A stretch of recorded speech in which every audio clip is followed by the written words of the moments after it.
The Legend of Zelda. Probably one of my favorite series of all time. The Legend of Zelda has so many memorable items, however, some are clearly better than others.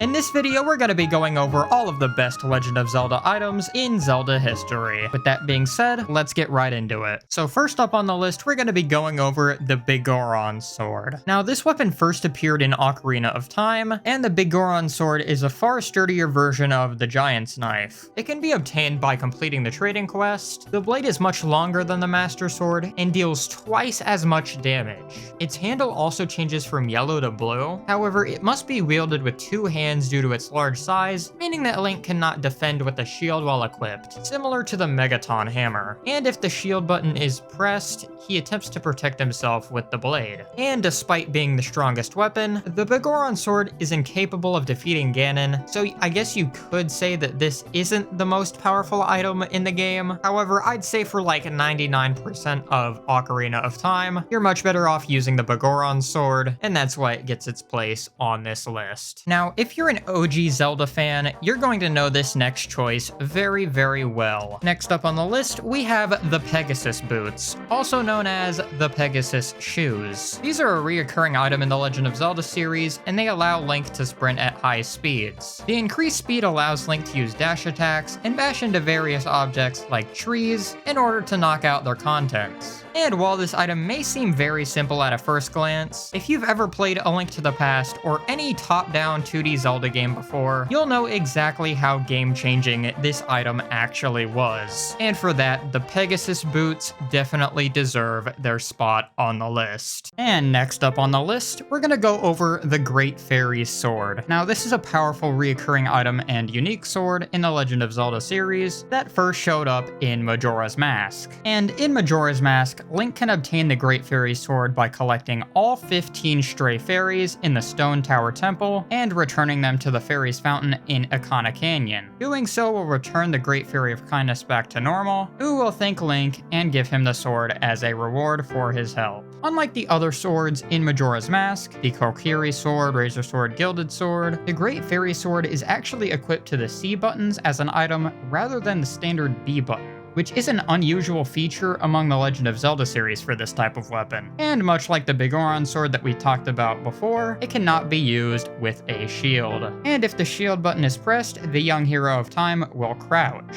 To counter this disadvantage, it deals 4 times as much as the Kokiri sword, making it the most powerful sword in the entire game, alongside the Fierce Deity sword. And moreover, Link can actually use the Great Fairy sword even if he's jinxed by a blue bubble. And for being basically the best weapon in the entire game, it should be a no-brainer as to why the Great Fairy sword is on this list. And next up on the list, we're gonna go over the Roc's Feather. Now, basically what the Roc's Feather does is it allows you to jump. Yeah, that's right. Ironically, back in the day, Link was not able to jump. And using this item, Link can also combine it with the Pegasus Boots to jump over multiple pits at once. And I feel like Breath of the Wild has a lot of thanks to give Link's Awakening. Wait, there's a better version? Yep, that's right. The Roc's Cape is an item that allows Link to jump and glide over holes and in between platforms. Now, this was introduced in Oracle of Seasons, and it is basically an upgraded version of the Roc's Feather, hidden in the Explorer's Crypt. This allows him to cross wider gaps and evade enemy attacks by granting him the ability to glide across 3 spaces and double jump. Usage of the Roc's Cape is paramount in traversing the dungeon and in the fight against Gleeok, allowing Link to become airborne in order to evade Gleeok's stomping attack. This item also makes an appearance in the Minish Cap, and in both games it really shows its utility. And for that, I say the Roc's Cape is one of the best items in the Legend of Zelda history. And next up on the list, we're going to be going over the Chain Chomp. Now, this is literally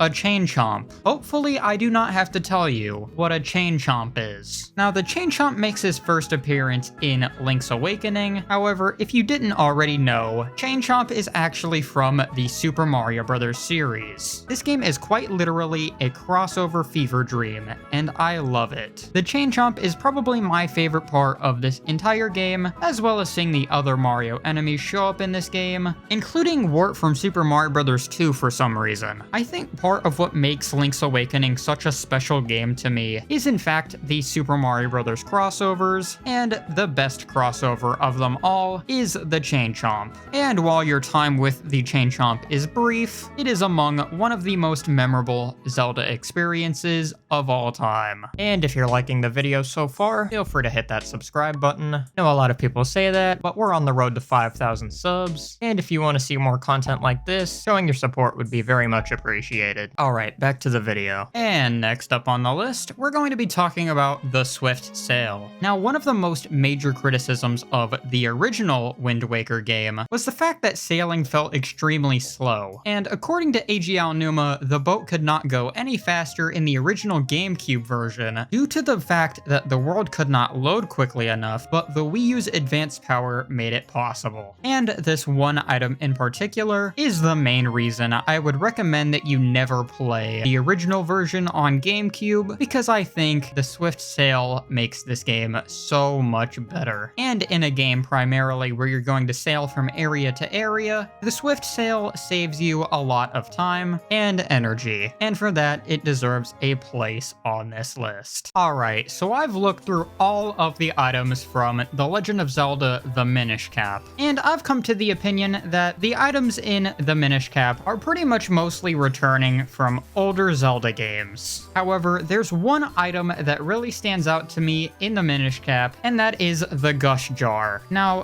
what the Gust Jar does, it basically allows you to suck in both enemies and objects on the overworld, and who doesn't love a good suck? It can also be used as a traversal item when used on a lily pad. And since this is one of, if not the only original item in the Minish Cap worth talking about, it deserves a place on this list. Alright, the ball and chain from Twilight Princess is probably one of the most slept on items in the entire series. I mean, just look at how cool this is, right? You beat this night boss that uses the ball and chain on you, and then all of a sudden, the ball and chain drops on the ground, and you're able to pick it up and use it as an item. The ball and chain is such a good item because one, it not only fits the setting of Twilight Princess, but it doesn't take itself too seriously, just like my YouTube channel. And if that's not to be commended, maybe I should quit. I don't know. Boy, y'all are gonna think I'm crazy. Yep, The Legend of Zelda Spirit Tracks is on this list. And when you think of The Legend of Zelda Spirit Tracks, the one item that you think of is always going to be the Spirit Flute. Now, you're probably wondering why I think the Spirit Flute is such a cool item. And the only reason I'm putting this on the list is because of one thing and one thing only: how ridiculous you look when you're using this item in the real world.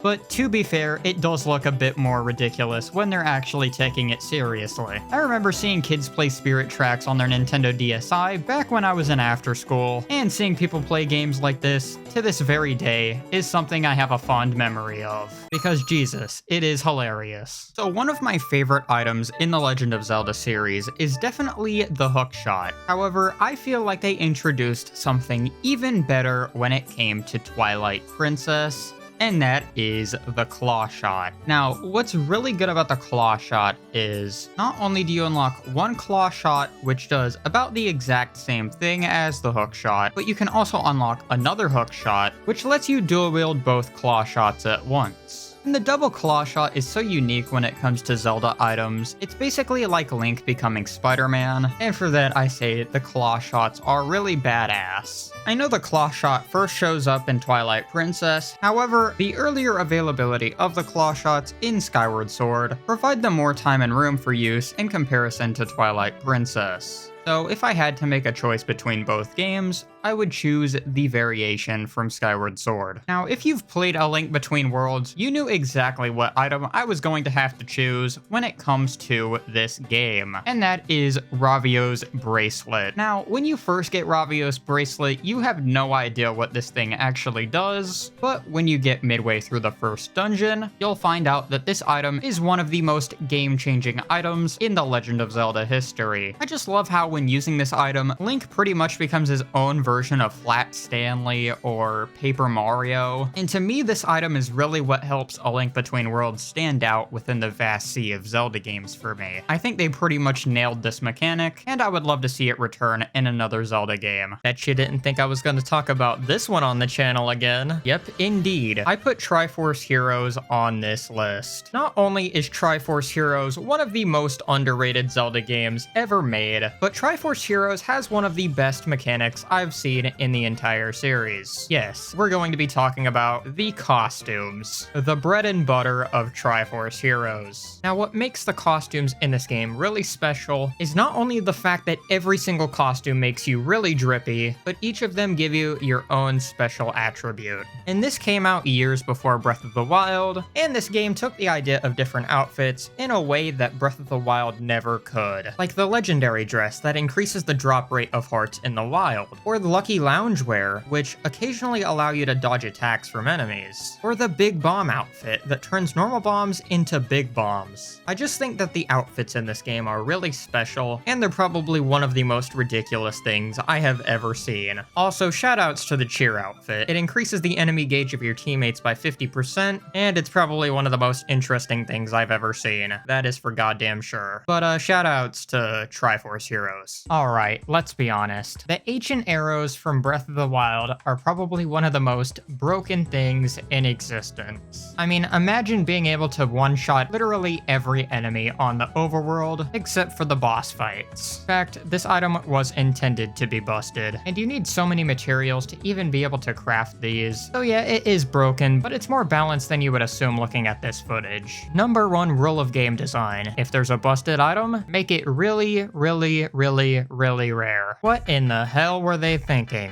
Okay, the Zonaite Armor is probably one of the most busted things in Zelda history. I mean, think about it. What this item does is allow you to get what basically feels like infinite battery charge on any of these Zonaite devices. And the thing about Tears of the Kingdom is, you're able to build anything that you want, which includes, but is not limited to, a flying machine, allowing you to fly pretty much anywhere on the map. It's like the devs saw what people were doing with minecarts in Breath of the Wild, and they decided to base an entire game around it. Is freeing being able to use what is essentially a flying motorcycle to be able to fly over the entire Hyrule map. But that was my list of all of the best Zelda items in Zelda history. If you liked the video, please comment, like, share, and subscribe, and we'll see you in the next video. Peace.